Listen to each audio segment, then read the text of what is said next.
Hi hello ఇలా గద్దె సాయికి జరిగిన న్యాయం గురించి అన్యాయం గురించి మాట్లాడదాం అనుకుంటున్నా. నేను అదే శిక్షణ పరిధిలో ఒక మనిషిని. నా పేరు మహంకాళి చందు అంటారు, అలియాజ్ పూరి అంటారు. ఆ రోజు పిల్ల సాయి అనే వ్యక్తిని తీసుకొచ్చినప్పుడు అదే రోజు నేను స్టేషన్లో ఉన్నాను. అదే వాళ్ళు ఏం చేశారో ఏంటో మొత్తం నాకైతే తెలుసు. అలా అని చెప్పి ఒక తల్లికి జరిగిన కష్టం ఇంకో తల్లికి జరగకూడదని చెప్పి అయితే నేను చెప్తున్నాను. కొద్దిగా అర్థం చేసుకోండి. ఈ వీడియో తీస్తానికి కూడా నాకు భయం వేస్తుంది కానీ చెప్తున్నాను. అతన్ని తీసుకొచ్చి నన్ను లాకప్లో ఉన్నప్పుడు చిత్రహింసలు పెట్టారు. అది నేను చూశాను. నేను బయటకు వచ్చి చెప్దాం అనుకున్నా. చాలాసార్లు నాకు జరిగింది. నేను ఆల్రెడీ జోన్లై కోర్టు దగ్గరికి వెళ్ళి ఎట్లా చేస్తున్నారు అని చెప్తే లాయర్లు కూడా కొంతమందికి తెలిసిన లాయర్లు కూడా పోలీసులకి సపోర్ట్ చేశారు. ఆ రోజు సపోర్ట్ చేయడం వల్ల మేము ఎవరికి ఏం చెప్పుకోలేకపోయాము. అదే గోడ మీద నుంచి దూకి పడిపోయేసినా కూడా మనిషిని చూస్తా కూడా మంచినీళ్ళు పోయకుండా వెళ్ళిపోయారు.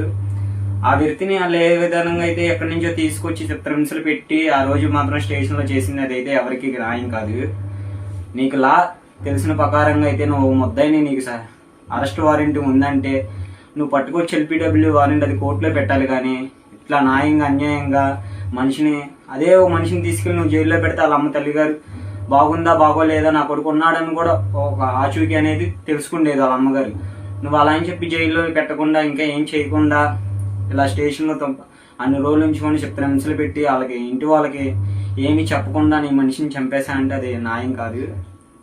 చూసే జనాలకు కూడా మీకు ఎవరికైతే అతన్ని చనిపోయినా కూడా మళ్ళీ ఇంకా బ్యాడ్గానే చెప్తున్నారు. కానీ అతని గురించి ఇలా చెప్పట్లా. అమ్మాయిని అదే ఏడిపిస్తున్నాడు అది ఇది అని చెప్తున్నారు. కానీ ఏ ఒక్కైనా వెళ్ళి అమ్మాయిని కనుక్కోండి, అతను చేసింది కరెక్టా రైటా అని చెప్పేది ఆ అమ్మాయి ఆన్సర్ వచ్చి అతని మీద కేసులు ఉన్నాయి. కాదనట్లా కేసులు ఉన్నాయి. అయితే మీరు తీసుకొస్తున్నారు, జైల్లో వేస్తున్నారు, అతను వస్తున్నారు, కండిషన్ బెయిల్ మీద వచ్చారంటున్నారు.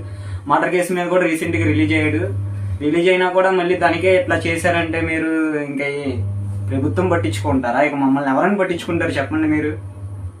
ఇది న్యాయంగా అందరికి కావాలి. ఇప్పుడు అందరికీ కొడుకులు ఉంటారు తల్లిలుగా. ఒకటి ఏంటంటే న్యాయం కావాలి.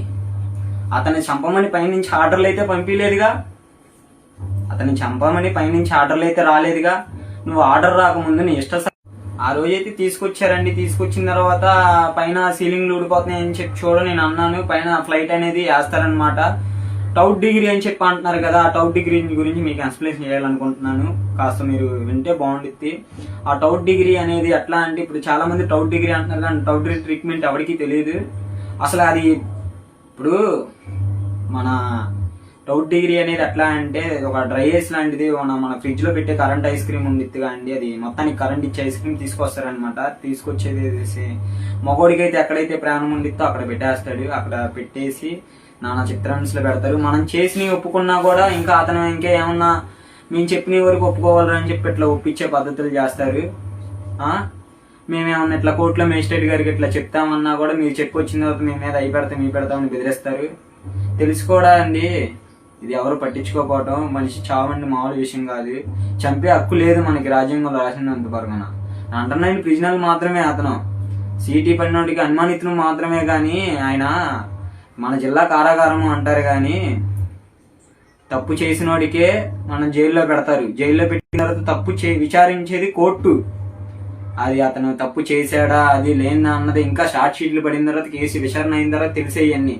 అసలు అతన్ని ఏ కేసులో తీసుకొచ్చి మీరు ఏ కేసులో నుంచి ఏ కేసులోకి ఎలా చేశారంటే ఇది ఎవరు చెప్పుకోలేని విషయం, ఎవరు పట్టించుకోలేని విషయం కూడా. చాలా మంది ఆ తల్లి గారికి జరిగిన న్యాయం గురించి మాట్లాడాల్సిందిగా కోరుతున్నాము. అందరికీ చేతులెత్తి దండం పెడుతున్నాను.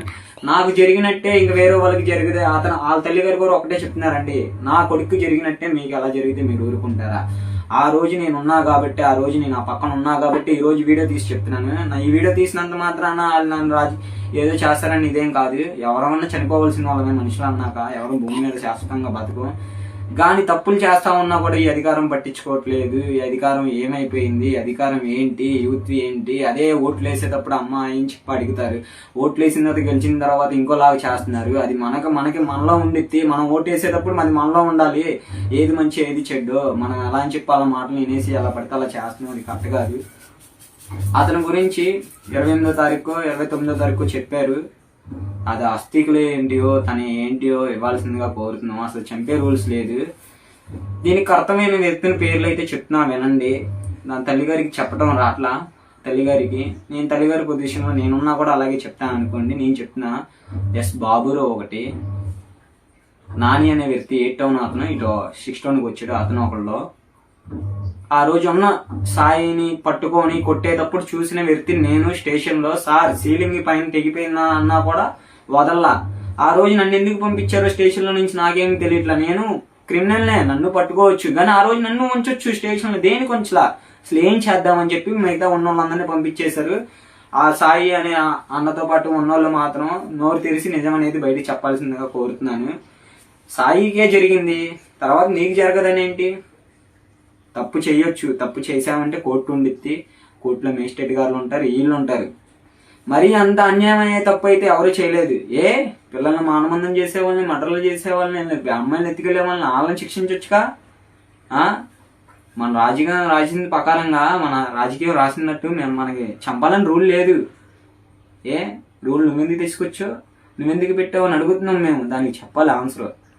చెప్పపోతే అండి ఏదో చేశారు, ఇయే కాదండి, సిఏ గారు చాలా చేశారు, చాలా వరకు బయటికి రాలా. ఇది కనుక న్యాయం జరగలేదనుకో, ఎక్కడ దాకాలలో అక్కడ దాకా వెళ్తాం.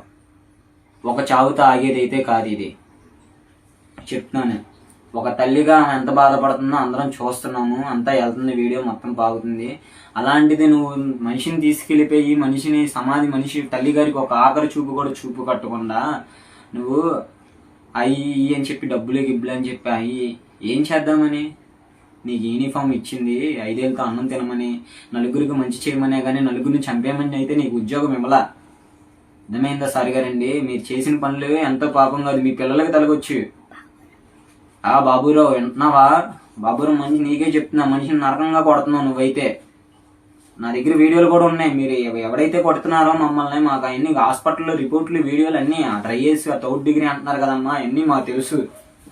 అన్నీ మాకు తెలిసి అంత అన్యాయం అయితే తప్పులైతే ఎవడు చేయడమ్మా. చాలా తప్పులు చేసే వాళ్ళు ఉన్నారు, వాళ్ళని పట్టుకోమనొచ్చుగా, వాళ్ళని ఇచ్చేయమనొచ్చుగా.